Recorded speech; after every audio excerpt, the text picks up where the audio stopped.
नमस्कार।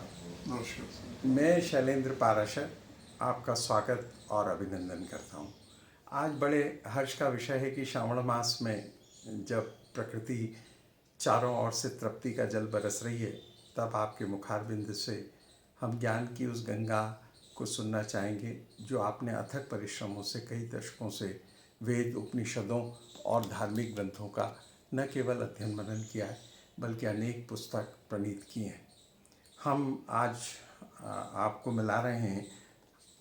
हमारी जो साक्षात्कार की श्रृंखला है, इसमें गिरीश कुमार चौबे जी, जो गोवर्धन अपना तकल्लुस लिखते हैं, उनसे मिला रहे हैं। आपका जन्म प्रभुलाल चौबे और श्रीमती केशर देवी चौबे के यहाँ हुआ और आपके पिता श्री स्वतंत्रता संग्राम सेनानी और सदस्य मध्य प्रदेश विधानसभा एवं प्रथम अध्यक्ष मध्य प्रदेश गौ सेवा आयोग के रहे हैं।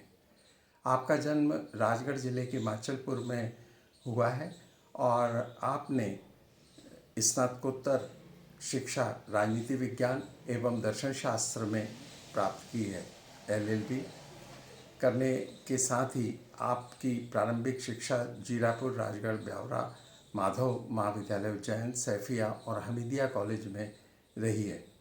मध्य प्रदेश लोक सेवा द्वारा चयनित होकर वर्ष 1972 में आप राज्य शासन के वाणिज्यिक कर विभाग में विक्रय कर निरीक्षक के रूप में चयनित हुए हैं। तत्पश्चात आपने वहाँ पर 38 वर्षों तक की लंबी सेवा करने के उपरांत ससम्मान 2009 में सहायक आयुक्त वाणिज्य कर के पद से सेवानिवृत्त हुए हैं।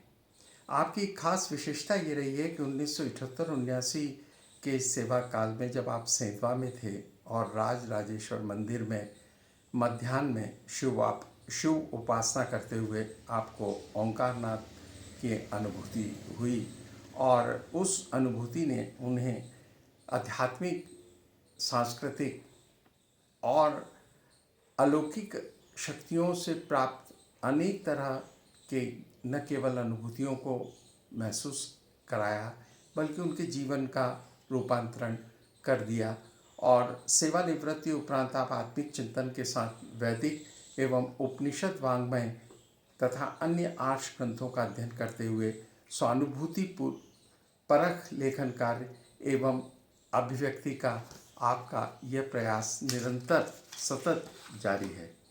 आपने आध्यात्मिक और धार्मिक ग्रंथ तथा लघु पुस्तिकाओं का प्रणयन के जो लिखा है, उसमें पहला आत्मानुभूति, परम तत्व अक्षर ब्रह्म का साक्षात्कार, परम तत्व का क्रीड़ा विलास, दीक्षा ज्ञान, ज्ञान भूमि के सप्त सोपान, अग्नि विद्या, हमारे खेल एवं जीवन दर्शन, उठो जागो यश प्राप्त करो, अध्यात्म साध परंपरा एवं अनुभूति, युग परिवर्तन, वेदवाणी का रहस्य, स्नान रहस्य, पुरुष तत्व की 16 कलाएं एवं पति पत्नी का प्रकट रूप, श्रुति संदेश, महाभारत के लेखन कार्य में श्री गणेश के चिंतन के क्षण, ब्रह्म विस्तार और अभिव्यक्ति के सूत्र, 2 रूप, धन की देवी लक्ष्मी के, आम्रफल का दिव्य संदेश, योग क्या है आदि अनेक ग्रंथों का आपने प्रणयन किया है। इसी के साथ पराविद्या, कृतयुग का आगमन, धर्मपद, वेदवाणी का परिचय तथा अर्थबोध, लघुकृति, वेदवाणी का प्रथम उपदेश, श्रुति कथन, अवंतिका का अंकपात और श्री कृष्ण की शिक्षा, श्री कृष्ण द्वारा गोपियों का चीरहरण, योग परक व्याख्या, आत्मदर्शन, साधनापद, गीता ज्ञान की पूर्व पीठिका, मूल उपदेश, स्थित प्रज्ञ दर्शन, श्रेयस प्राप्ति का मार्ग, योग का पुरातन स्वरूप सहित 33 उपनिषद आनंद की टीका भी की है। आपकी यह जो आनंद की टीका आपने की है और आनंद के इस तत्व को जाना है, और वर्तमान में आप कठोपनिषद पर भी अपना शोध परक कार्य कर रहे हैं और उसके 2 खंड में आपने लेखन किया है। वहीं गीता के ओम भूर्भुवः स्वः तत्सवितुर्वरेण्यम जो वैदिक श्लोक है, उसके भी अभी आपने 36 पृष्ठों में उसकी अपनी व्याख्या और मीमांसा की है। ऐसे तत्व चिंतक जो कि नौकरी में रहने के साथ आत्मज्ञान की ओर प्रवृत्त हुए और साधु का अर्थ ये होता है कि गृहस्थ में भी रहकर यदि मनोवृत्तियाँ मनुष्य की आंतरिक हो, यदि उसे अति ऐन्द्रिक शक्तियों की प्राप्ति होती है और प्रभु की कृपा से ही वह इन सत्कार्यों की ओर उन्मुख होता है। तो हम उनसे आज जो बातचीत कर रहे हैं, हमारा विषय ही है भारतीय सामाजिक सांस्कृतिक धरोहर में जीवन आनंद के आयाम। और इसी श्रृंखला में हम लगातार इस विषय के विशेषज्ञों से, तत्वचिंतकों से, मीमांसाकारों से और अध्यात्मवेत्ता के रूप में जो सतत अपनी लेखनी और बुद्धि के माध्यम से इस कार्य में प्रवृत्त हैं, वे इसके सत्य को अनेक पक्षों के माध्यम से अभिव्यक्त कर सकते हैं। तो मैं आपका स्वागत करता हूं गिरीश चौबे जी कि आपकी ये जो साधना स्तुत्य वंदनीय है और ये परम परमात्मा की कृपा का ही फलश्रुति है कि आप इस कार्य में संलग्न होकर लगातार अपने कार्य में संलग्न हैं। मैं आपसे ये पूछना चाहता हूँ कि मनुष्य चाहता है कि वो आनंदमय जीवन जिए और इसके लिए वो प्रयास भी करता है।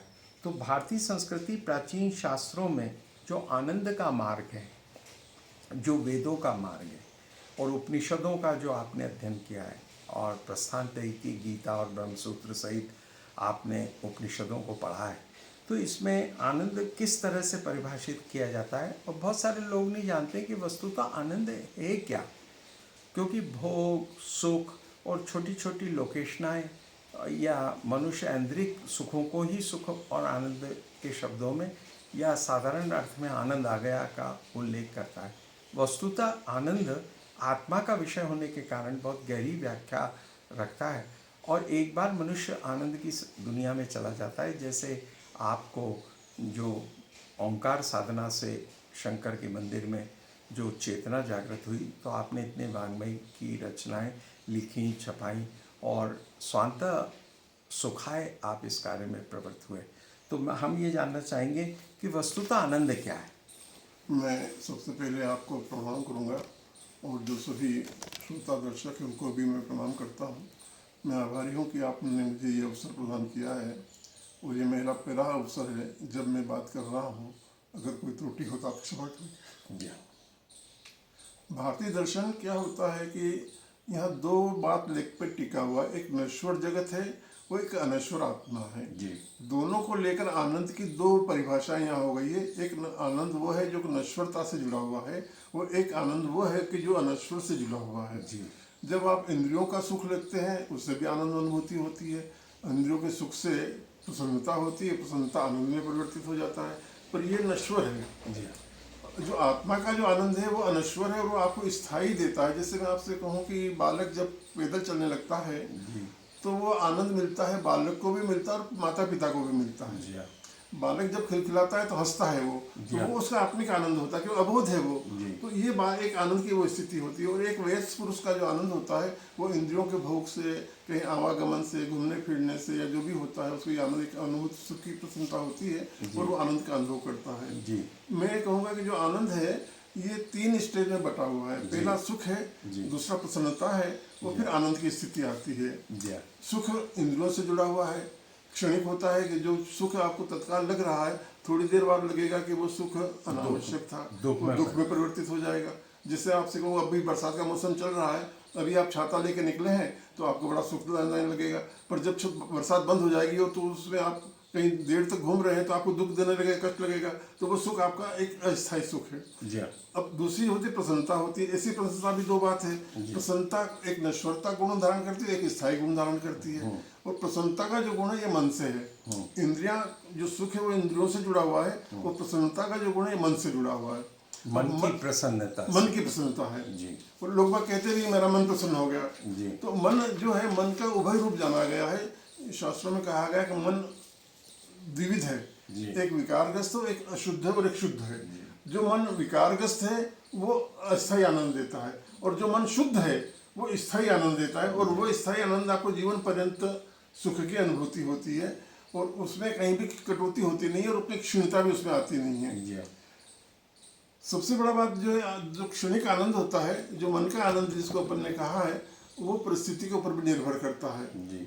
अगर आपकी परिस्थिति मन विषाद में है तो वहाँ आपको आनंद की अनुभूति होगी नहीं। तो विषाद में अगर मन नहीं है तो आपको स्थायी आनंद मिलेगा। जी हाँ। और हाँ, जब हम आनंद की जब मीमांसा करते हैं तो सबसे बड़ी जो बात है, हमारे तैत्तिरीय उपनिषद में उसे एक पूरा का पूरा खंड ही आया है, आनंद की मीमांसा वहाँ पे विस्तार से की गई है। तैत्तिरीय उपनिषद तैत्तिरीय उपनिषद में की आनंद की मीमांसा विस्तार से की गई है। क्या की गई है, संक्षिप्त में बताइए आप। वहाँ जो मन को, आत्मा को आपको जान लेना ही आपको आनंद का परम स्रोत होता है। वहाँ आत्मा को पंचकोश कहा गया है, अन्नमय कोश, प्राणमय कोश, विज्ञानमय कोश, मनोमय कोश और आनंदमय कोश। तो मन का जो पहली आरंभिक स्थिति अन्नमय कोश की होती है। तो यहाँ सभी लोग अन्नमय कोश में आनंद अपनान करते हैं। जैसे कि गोबर का कीड़ा है या कहीं मल में बैठा हुआ कीड़ा, वो भी एक आनंद की स्थिति में जीवन जी रहा है। ये आरंभिक स्थिति सब जीव के साथ जुड़ी हुई है, इसमें प्राणी मात्र से जुड़ी हुई है। इसमें जैसे जैसे चेतना आगे बढ़ती है वैसे वैसे हमारा आनंद का स्तर आगे आगे बढ़ता है।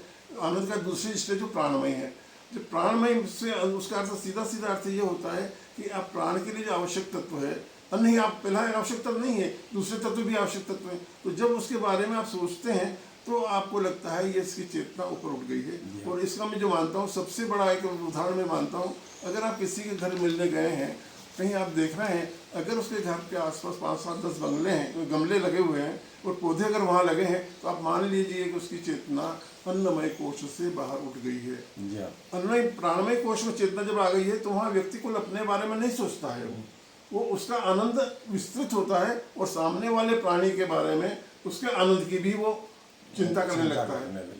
वो इवन ये केवल पशु पक्षी की नहीं, वो प्राणी की मतलब वो जो जड़ है जिस ऊपर उसकी भी चिंता करने लगता है कि नहीं ये पौधा सूख रहा है तो उसको पानी मिले, ये प्राणी प्यासा है तो उसको पानी मिले, उसको अन्न मिले।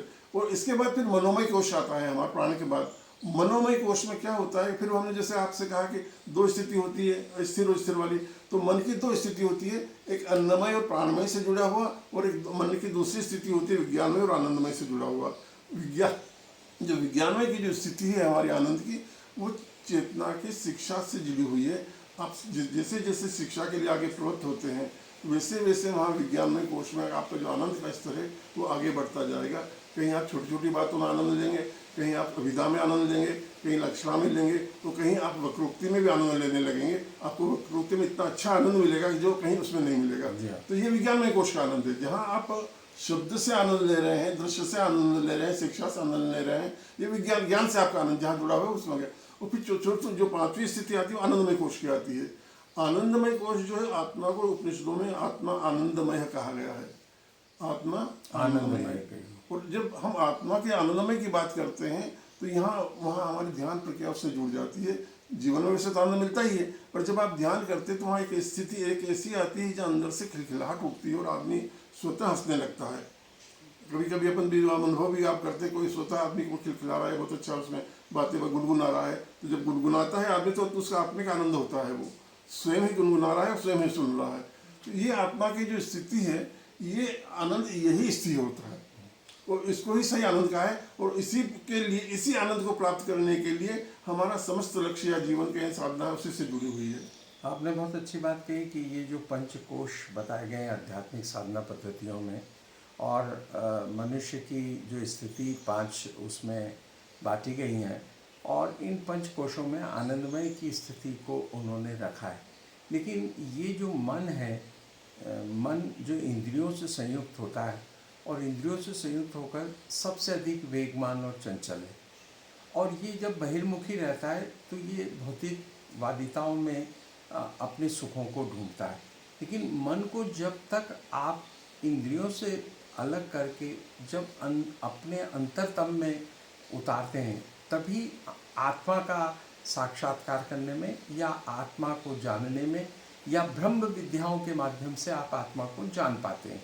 इसीलिए ब्रह्म विद्या का उल्लेख किया गया है कि यदि आप आत्मविद्या को जानना चाहते हैं तो ब्रह्म विद्या को जानिए, और ब्रह्म विद्या को जाके आप उसके माध्यम से आप आत्मविद्या को जानते हैं। आत्मा को जानने की स्थिति तक अमूमन मनुष्य नहीं पहुंच पाता है, इसलिए वो आनंद की उस चिर स्थायी, क्योंकि जब मन अंदर हो जाता है तो इंद्रियों से विलक होकर वो एक ऐसी आध्यात्मिक सृष्टि का संरचना करता है जिसमें वो आत्मा को जान लेता है। और आत्मा को जिसने जान लिया वही परमानंद, ईश्वर को भी स्वरूपानंद या सद चित आनंद का है। सद चित और आनंद, तो चित्त की स्थिरता मन की स्थिरता से जुड़ी हुई है, ताकि उसमें चित्त में प्रक्षेप ना हो और वो एक ऐसी स्थिति को प्राप्त कर सके जो उसकी आत्मा की स्थिति को प्राप्त करता है।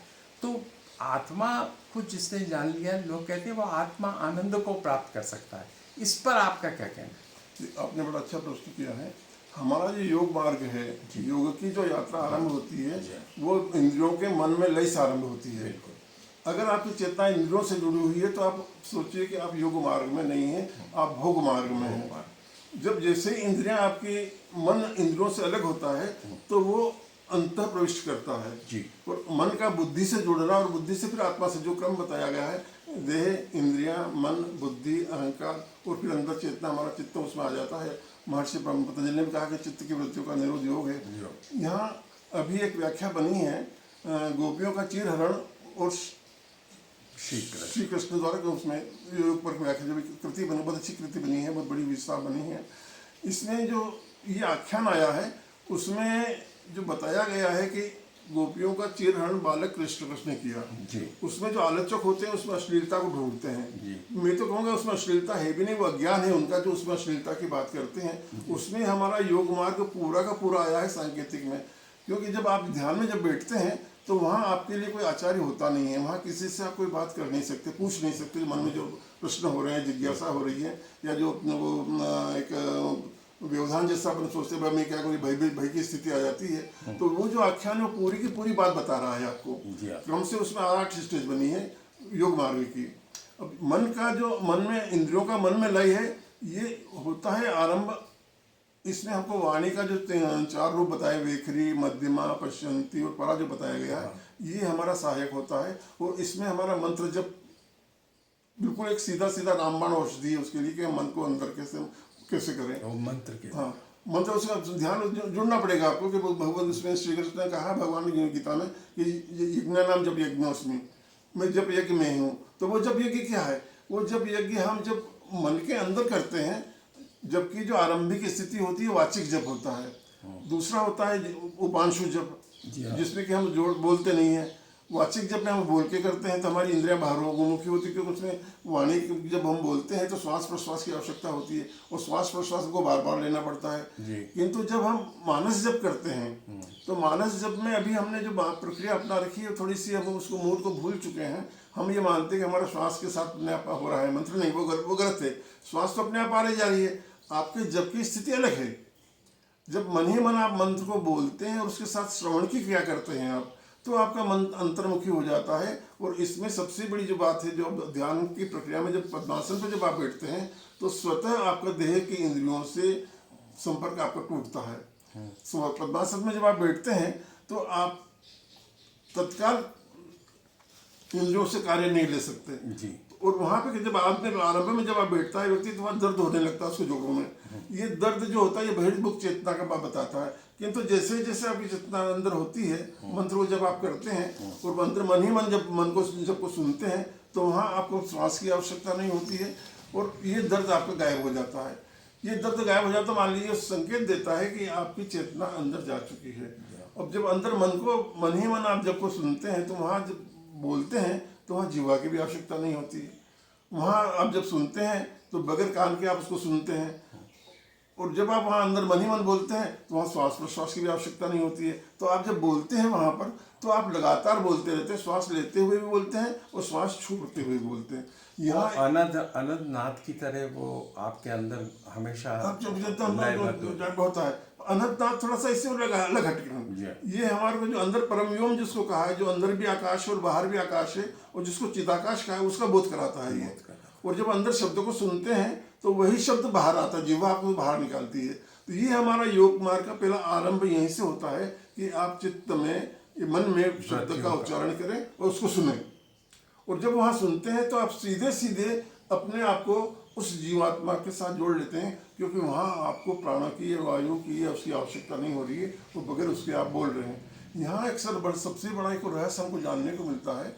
जब महाभारत कथा में हम सुनते हैं पढ़ते हैं कि कर्ण को जन्मजात कर्ण कुंड मिले हुए हैं, उसको कवच मिला हुआ है, कवच। उसको जन्मना कवच मिला है और कुंडल मिले हुए हैं, और वो कुंडल और कवच को धारण जब तक किए हुए वो मृत्यु से परे है। अब मृत्यु से परे वाला जो रहस्य यहाँ जब उसमें जब मानस जब आप करते हैं तो आप मन ही मन में जब करते हैं तो वहाँ बिल्कुल आपको ऐसा लगता है कि मैं जब कर रहा हूँ, मैं सुन रहा हूँ, तो वहाँ आपके जो अंदर ही बोलते हैं तो देह आपका कवच हो जाता है, कवर हो जाता है बाहर। और भगवत गीता में भी कहा है, इसको वासना से जीर्णानी कहा है, वस्त्र कहा गया है। तो जब आप अन्य ही जीवात्मा से आप जुड़ते हैं तो वस्त्र, ये देह आपका वस्त्र हो जाता है, ये कवच हो जाता है। और जब अंदर ही अंदर आप शब्द को सुनते हैं तो ये आपके जो कर्ण है, बाहरी कर्ण है, ये कुंडल में रूप में परिवर्तित हो जाते हैं। आपने बिल्कुल सही कहा कि एक ऐसा कवच आंतरिक बन जाता है जो आपको आनंद की एक ऐसी दुनिया से परिभाषित करता है जिसे प्राप्त करने के बाद फिर वो अक्षुण बना रहता है जीवन पर्यंत। जो मना रहता है। देखिए वहाँ महाभारत इसलिए सुख, भोगवाद, भौतिकताएं और ऐश्वर्य के साधन, ये बाह्य इंद्रियों के सुख मन से भोगे जा सकते हैं, पर आत्मा के सुख की अनुभूति का वह जो परम तत्व है वो क्या है और इसकी कौन सी साधना पद्धतियाँ जैसे आपने बताई, और जैसे आपने मुनि पतंजलि, महर्षि पतंजलि का उदाहरण दिया, उसका पहला ही श्लोक है कि वो अनुशासन से ही जाना जा सकता है। हाँ, तो वो अनुशासन कौन सा है जिससे आम आदमी ये जान ले कि इसको करने से मुझे एक ऐसे आनंद की प्राप्ति होगी जो भौतिकता से, अपनी आवश्यकताओं से परे होकर और सृष्टि से परे होकर मुझे आत्म आनंद की स्थिति में ले जाएगा। उसमें सर क्या सबसे बड़ा ये जो हमारा जो वाणी का जो है वो रूप है, वेखरी वाणी से मध्यमा वाणी है, इसको जानना ही आपको वहाँ पे स्वात्मिक आनंद में प्रवेश मार्ग होता है। जैसे ही आप मन में अंदर मन शब्द को बोलते हैं और सुनते हैं तो वहाँ आपको एक दूसरे अस्तित्व का बोध हो जाता है। जीवा से बोलते हैं आप तो आप स्वयं उसको सुनते हैं, बोलते हैं, और लोगों को लगता है कि देह पुरुष रूप से बोल रहे हैं, पर किंतु जब अंदर ही अंदर मन से बोलते हैं आप तो वहाँ आपको एक सबसे बड़ी बात क्या होती है कि वहाँ आप सुनने की क्रिया के लिए आप स्वयं सुनते हैं उसको। बोलने वाला आपको अलग लगता है और आप सुनने वाले अलग होते हैं। आप वहाँ एक और तीसरी स्थिति बनती है, जब आप बोल रहे हैं सुन रहे हो तो वहाँ एक दृष्टा वाली स्थिति भी आपकी बन जाती है जिसको उत्तम पुरुष कहा गया है। तो वो पूरा साधना मार्ग हमारा उसमें छिपा हुआ है, जब यज्ञ में छिपा हुआ है, और उसमें जब आप उसमें अंदर प्रवेश कर जाते हैं, मैं आपको कभी अवसर मिलेगा तो मैं आपको अनुभव कराऊंगा और मैं बताऊंगा। देखिए आप यहाँ पे ये अक्षर पुरुष है, ये अक्षर पुरुष है और ये उत्तम पुरुष है। जब तीनों ही अनुभूति हो जाती है तो यहाँ एक सबसे बड़ी जो आ जाता है वो वही आत्मिक आनंद है। और जब यहाँ देखते हैं तो आपको एक दृष्टा स्थिति बन जाती है और वहाँ एक सबसे बड़ा एक और आपको संबल मिलता है अंदर से, यहाँ क्या घटने वाला है, क्या घट रहा है, क्यों घट रहा है, ये प्रश्न भी स्वतः हल होते जाते हैं। आपकी जिज्ञासा स्वतः होती, कहीं आपको ऐसा नहीं लगता है कि मैं अब क्या होगा मेरा, और यही स्थिति अभय प्रदान करती है आपको। अच्छा, आपने बहुत अच्छी बात कही। तो उपनिषदों का आपने अध्ययन किया है और हर उपनिषदों में और वेदों में कुछ ऐसे ब्रह्म वाक्य हैं जहाँ से उनका शुरू होता है, अहम ब्रह्मास्मि तत्त्वमसि। ये सब ये इंगित करते हैं कि तू अपने आप को जान। मतलब इसका परम तत्व यही है कि जब तक तू अपने आप को नहीं जानेगा तब तक तू आनंद की अवस्था तक नहीं पहुंच पाएगा।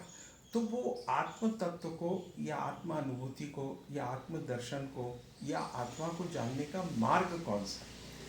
देखिए आपने बताया आत्मा का जो सब मैं जो समझ पाया हूँ, मुझे जान पाया हूँ, क्योंकि मेरा जो आरंभ हुआ है वो ओंकार जब से शुरुआत हुआ, जब 78-79 की बात है। मैं जब सेंधवा किले में वहाँ पे राजराजेश्वर मंदिर है, मैं जब वहाँ जब कर रहा था, दोपहर का समय था और मैं पिंडी के पास जो हमारा शिवलिंग होता है उसके पास में बैठा हुआ था ध्यान में और मैं जब कर रहा था।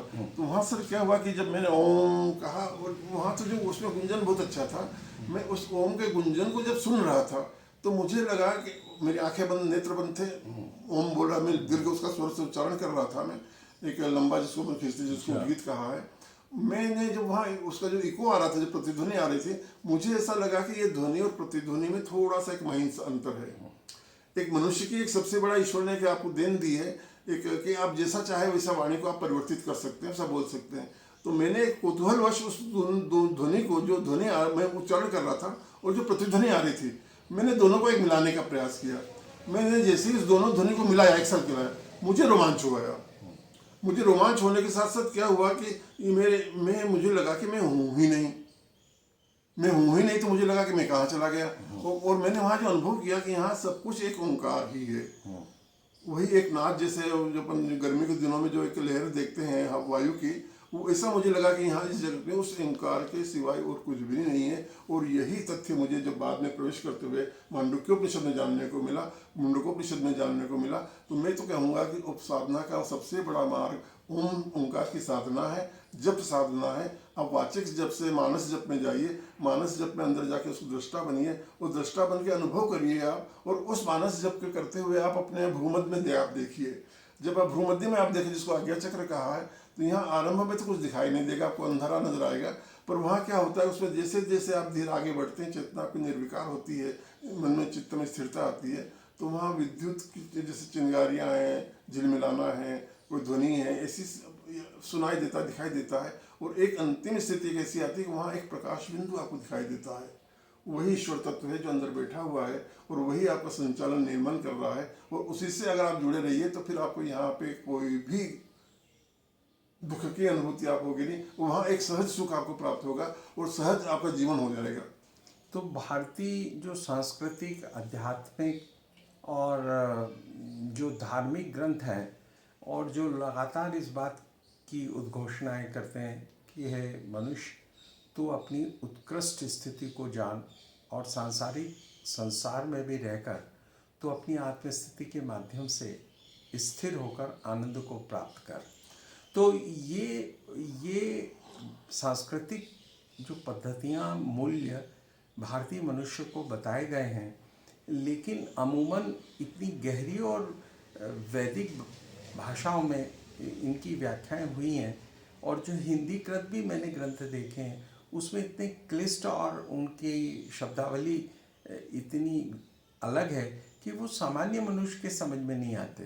तो आप कोई ऐसा आनंद का मार्ग बता सकते हैं जो हर मनुष्य के लिए उसे आनंदित कर सके, या कोई ऐसे मार्ग पर वो चले जिससे वो अपनी आत्मा को जान सके? सर, मैं जो मुझे आपको मालूम ही है कि मैंने सेल्टस विभाग में नौकरी की है, और मेरा पूरा सेवा काल उसमें गया, करीब 38 साल गया है। तो आप जानते हैं कि सेल्टस के आदमी कैसे होते हैं, मेरा आचरण कैसा रहा होगा।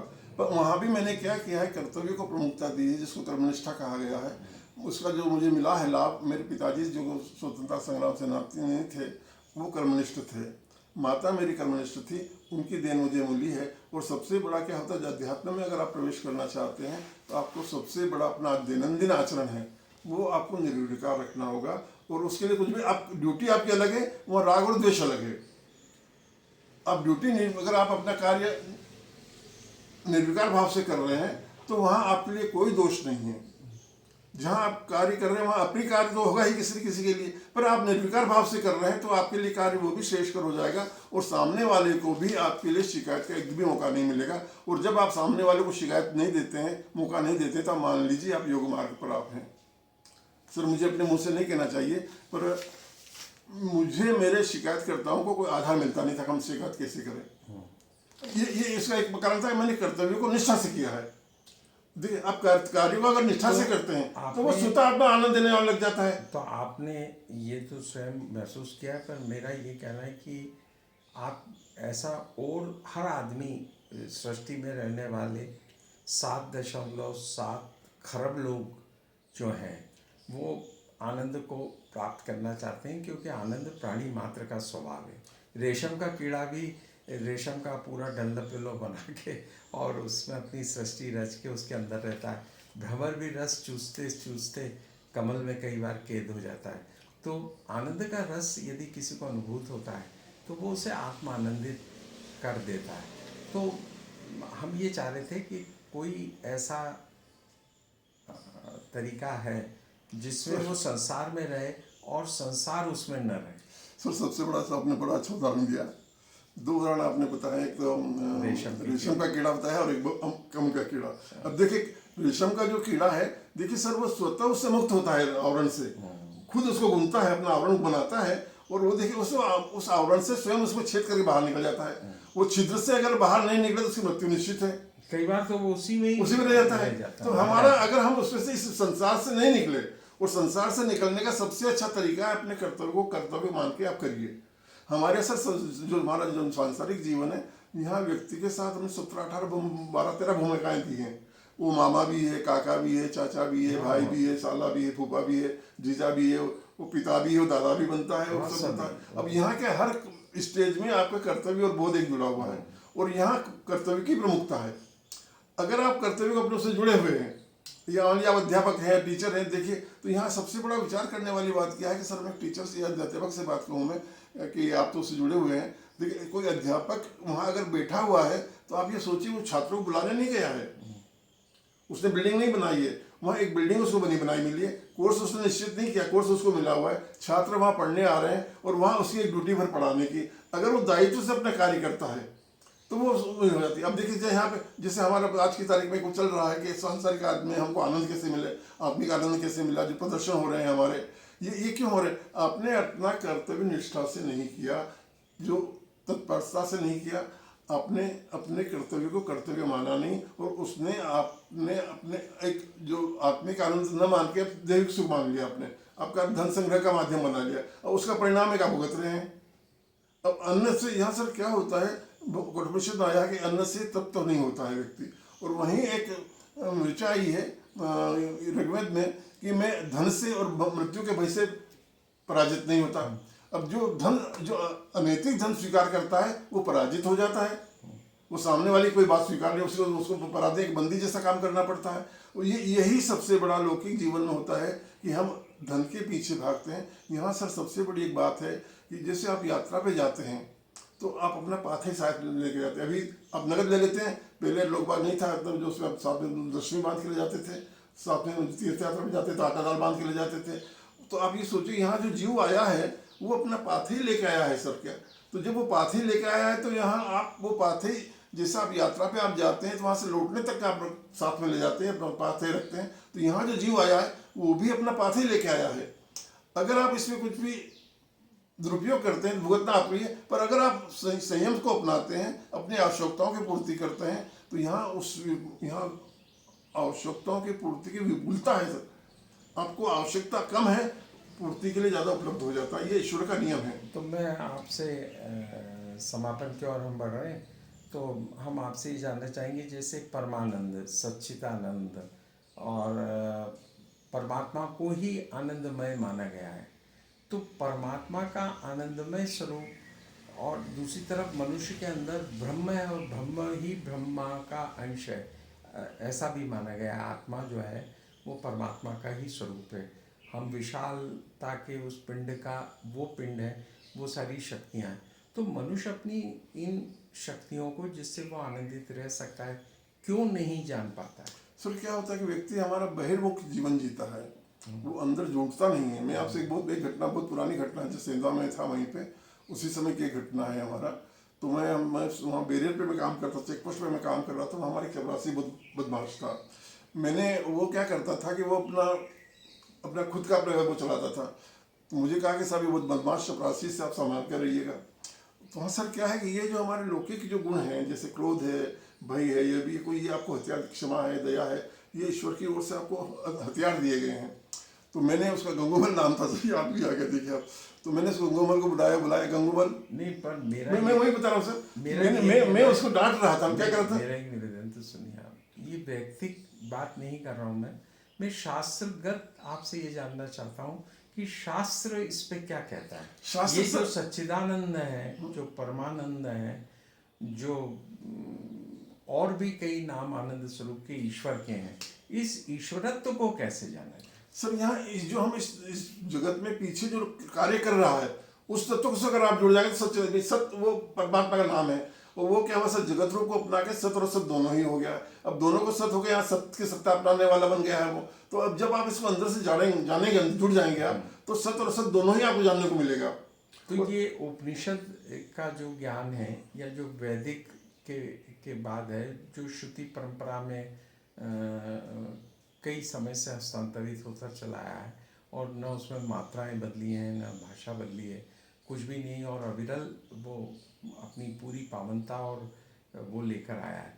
तो इसमें आनंद के बारे में बहुत सारी व्याख्याएं की गई हैं और उसमें कोश भी बने कई जिन्होंने आनंद कोश को इन उपनिषदों के माध्यम से व्याख्या की है। और शंकराचार्य ने भी आनंद के बारे में, आदि शंकराचार्य ने भी कहा है। वो आप उस संदर्भ में बताइए कि शंकराचार्य ने जो आनंद के लिए बात कही है, वहाँ एक हमको श्लोक मिलता है, भज गोविंदम मूर्मते, भज गोविंदम मूर्मते। वहाँ शंकराचार्य ने आत्मा से जुड़ने की ही बात कही है और उसी को आनंद का परम स्रोत माना है। तो यहाँ आत्मिक आनंद हमारा, जब आत्मा से हम जुड़ जाएंगे तो ही हम उसको आनंद मिलता है और वही ब्रह्मानंद कहा गया है। और वो ब्रह्मानंद आपको यहाँ हर पल नजर आएगा।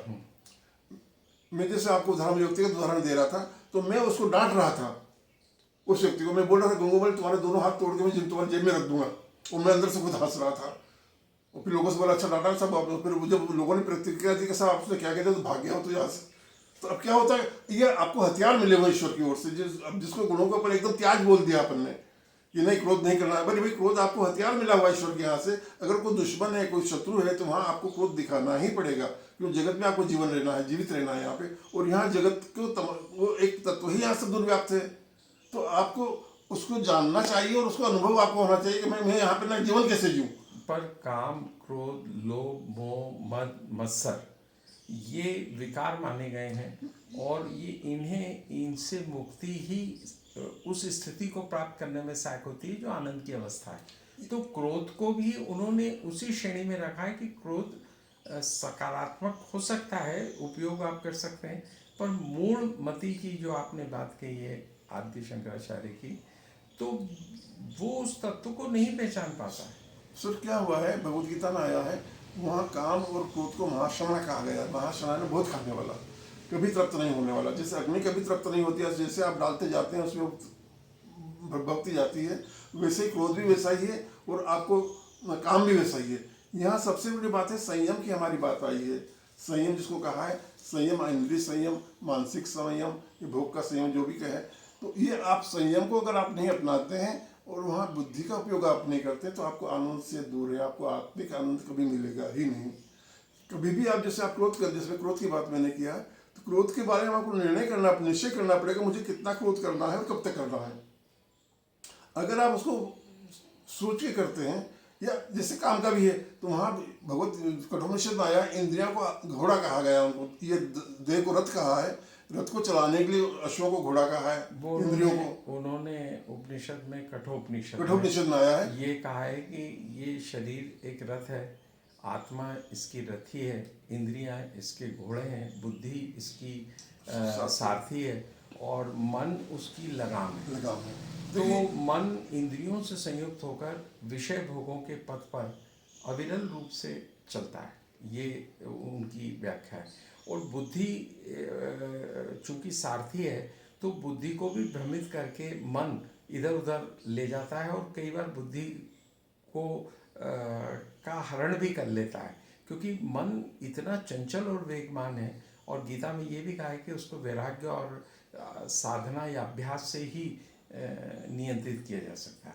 यदि प्रकाश की गति 1,86,00,000 मील प्रति क्षण है, तो मन की गति इससे कई गुना वेगवान है, तो उसे नापा ही नहीं जा सकता। अच्छा, मन ही विचारों का पोषक है, मन इंद्रियों का राजा है, ये भी कहा गया है।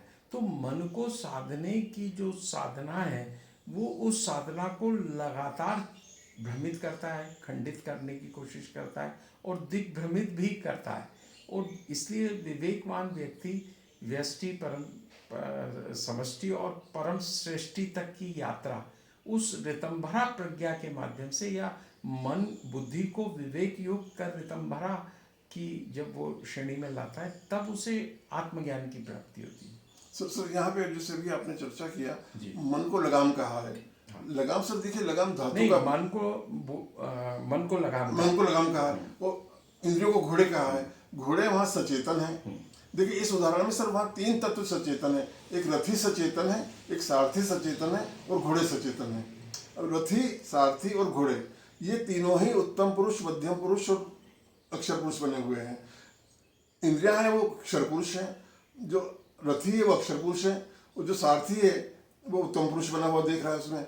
यहाँ सर क्या होता है, मन जो है वो लगाम है, वो निर्जीव है। सबसे बड़ी बात क्या है, उसकी अपनी कोई सत्ता नहीं है। कबीर ने बड़ा अच्छा कहा है कि जूझेंगे तब कहेंगे कभू भगने जाए। मन सम्रांगण से भागने का काम करता है। आपने बिल्कुल सही कहा कि मन तो जड़ है, जड़ है। पर मन जैसे ही विचारों से जुड़ता है तो उससे ज्यादा सक्रिय कुछ नहीं होता। वहाँ क्या होता है सर, देखिए जो सारथी का उदाहरण दिया है वो लगाम उसके पास है, और लगाम के बुद्धि लगाम है। अगर आप मन के साथ बुद्धि का उपयोग करते हैं तो ही वो नियंत्रण में होगा आपका। बुद्धि के साथ विवेक, वो फिर आ जाएगा जरूर। विवेक के साथ प्रज्ञा, जिसे रितंभरा कहा गया, वही तो उसकी उपलब्धि है। और आगे चल के पितंबरा प्रज्ञा वो आखिरी है। रतंभरा तस्य प्रज्ञा सूत्र है वहाँ पे। हाँ, रतंभरा तस्य प्रज्ञा, वो धीरे क्षण की स्थिति बनती है। जब होता क्या कि जैसे आप धीरे धीरे संयम करते हैं मन का, वो प्रज्ञा आपकी स्वतः विकसित होती जाती है।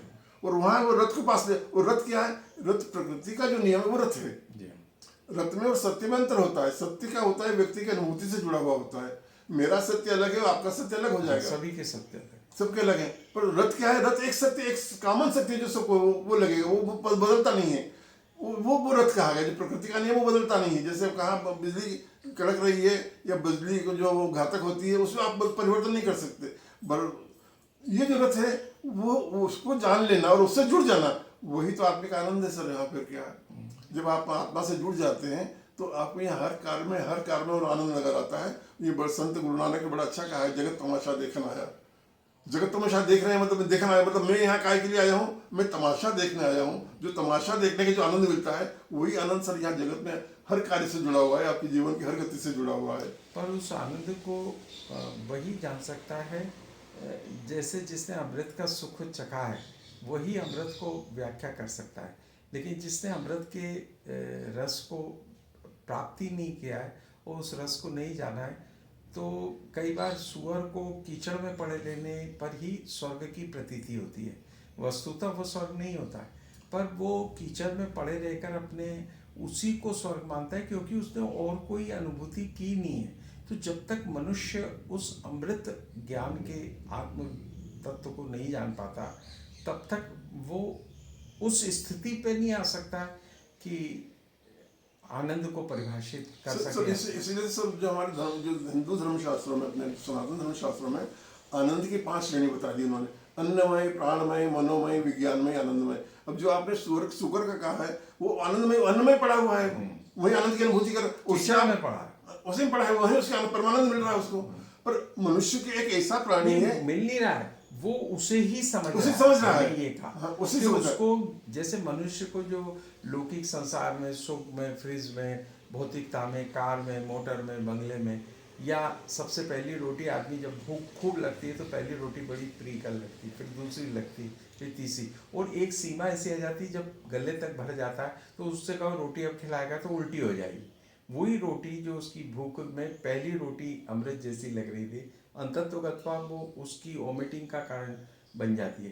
तो सुख भोगते भोगते क्षय होता चला। सर सबसे बड़ा क्या होता है, आपके एक मनुष्य ही केवल एकमात्र प्राणी है जो ईश्वर तत्व को जान सकता है जी। बाकी सभी प्राणी जो है, अन्य प्राणी है, वो कुछ चेतना के अंदर उससे ऊपर स्तर पे होते हैं, पर सभी प्राणी मनोमय, मतलब अन्नमय, प्राणमय और मनोमय में यात्रा करते हैं, बस यही रह जाते हैं। वो विज्ञानमय और आनंदमय जाने की पात्रता केवल मनुष्य को ही होती है। तो वो कैसे पहुंचे वहां तक? संयम उसका मार्ग है सर। कैसे संयम, जो मन के ऊपर जो लगाम जुड़ता है, जो बुद्धि के से प्रज्ञा का जब संयोग बना लेता है, मन, बुद्धि और आवश्यकता, जो जीवन की जो आवश्यकता है, वो तो आप उससे छूट नहीं सकते। जैसे आप जब तक आपको जीवन है आपका, तब तक आपको अन्न ग्रहण करना ही है आपको। अब यहाँ संयम हो, क्या खाऊं, कितना खाऊं। एक वेद में एक ऋचा आती है, तोलय प्राशन। ऋचा कह रही है तोलय प्राशन, मतलब तोल संतुलित भोजन आप करें।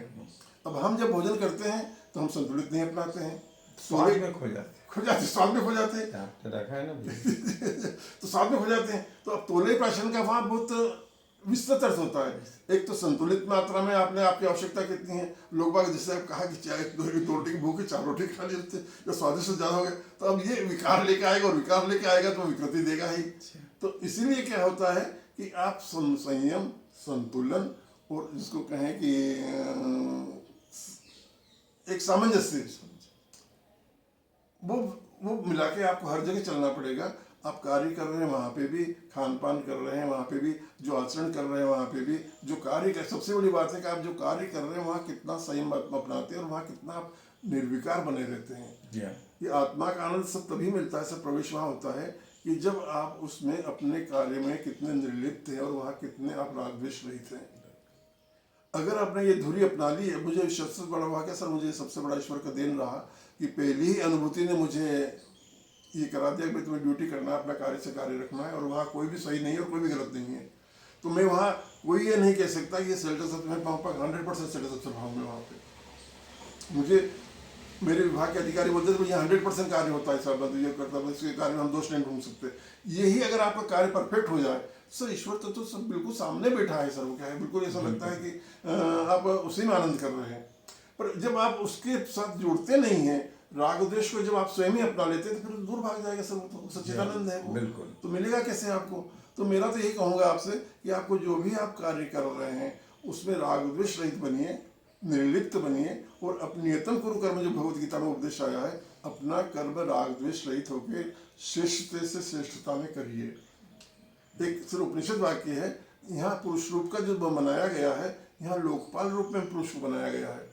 यहाँ मनुष्य जो भी वो लोकपाल है, यहाँ के सृष्टि में उसको लोकपाल बनाया गया है। अब लोकपाल को आप जान सकते हैं, जिसको अपन उदाहरण दे दिए, पुलिस का वो थानेदार से, कोतवाल से भी आप कह सकते हैं या कलेक्टर से भी कह सकते हैं। उसमें जो भी समाज का रक्षक, समाज का रक्षक, समाज के रक्षक के साथ पालन करता भी है। पालन करता, तो पालन करता वो तभी होगा जब अपनी ड्यूटी को करेगा, पालन करे। और ड्यूटी करनी करेगा, लोकपाल नहीं है तो आप लोकपाल बनने का प्रयास करेंगे। अगर हम और अपनी ड्यूटी को अच्छा सा करेंगे और लोक कल्याण की बात करेंगे तो आत्मिक आनंद सर हमको तत्काल वहाँ का वहीं मिलेगा। हमारे शास्त्र भी बोलते हैं परोपकार परमो धर्म।